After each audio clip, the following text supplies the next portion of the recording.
अम्मा, आपके बेटे ने मनी ऑर्डर भेजा है। डाकिया बाबू ने अम्मा को देखते ही अपनी साइकिल रोक दी। अपनी आंखों पर चढ़े चश्मे को उतार आंचल से साफ कर वापस पहनती अम्मा की बूढ़ी आंखों में अचानक एक चमक सी आ गई। बेटा, पहले जरा बात करवा दो मेरे बेटे से। अम्मा ने उम्मीद भरी निगाहों से उसकी ओर देखा, लेकिन उसने अम्मा को टालना चाहा। अम्मा, इतना टाइम नहीं रहता है मेरे पास कि हर बार आपके बेटे से आपकी बात करवा सकूं।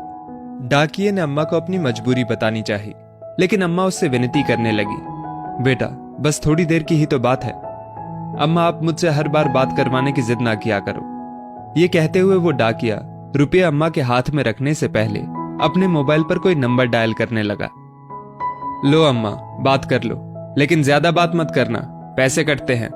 उसने अपना मोबाइल अम्मा के हाथ में थमा दिया। उसके हाथ से मोबाइल ले फोन पर बेटे से हालचाल लेती अम्मा मिनट भर बात कर ही संतुष्ट हो गई और उनके चेहरे पर मुस्कान छा गई। पूरे 1000 रुपए हैं अम्मा। ये कहते हुए उस डाकिये ने 100 के 10 नोट अम्मा की ओर बढ़ा दिए। रुपये हाथ में ले गिनती करती अम्मा ने उसे ठहरने का इशारा किया। अब क्या हुआ अम्मा? डाकिये ने पूछा। ये 100 रुपये रख लो बेटा। क्यों अम्मा? उसे आश्चर्य हुआ। हर महीने रुपए पहुंचाने के साथ साथ तुम मेरे बेटे से मेरी बात भी करवा देते हो, कुछ तो खर्चा होता होगा ना? अरे नहीं अम्मा, रहने दीजिए। वो लाख मना करता रहा, लेकिन अम्मा ने जबरदस्ती उसकी मुट्ठी में 100 रुपए थमा दिए और वो वहां से वापस जाने को मुड़ गया। अपने घर में अकेली रहने वाली अम्मा भी उसे ढेरों आशीर्वाद देती घर के भीतर चली गई। वो डाकिया अभी कुछ कदम ही आगे बढ़ा था कि किसी ने उसके कंधे पर हाथ रखा। उसने पीछे मुड़कर देखा तो उस कस्बे में उसकी जान पहचान का एक चेहरा सामने खड़ा था। मोबाइल फोन की दुकान चलाने वाले राम प्रवेश को सामने पाकर वो हैरान हुआ। भाई साहब, आप यहाँ कैसे? आप तो अभी अपनी दुकान पर होते हैं ना? मैं यहाँ किसी से मिलने आया था, लेकिन मुझे आपसे कुछ जानना है। राम प्रवेश की निगाहें उस डाकिये के चेहरे पर टिक गई।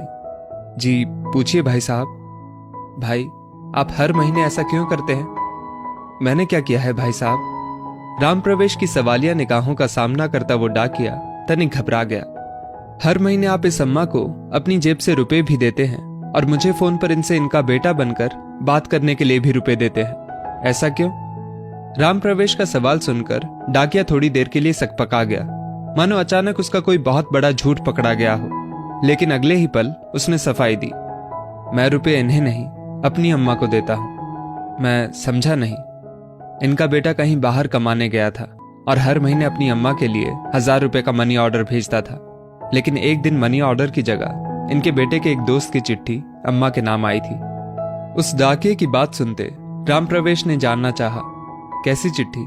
क्या लिखा था उस चिट्ठी में? संक्रमण की वजह से उनके बेटे की जान चली गई, अब वो नहीं रहा। हर महीने चंद रुपयों का इंतजार और बेटे की कुशलता की उम्मीद करने वाली इस अम्मा को ये बताने की मेरी हिम्मत नहीं हुई। मैं हर महीने अपनी तरफ से इनका मनी ऑर्डर ले आता हूं। लेकिन ये तो आपकी अम्मा नहीं है ना?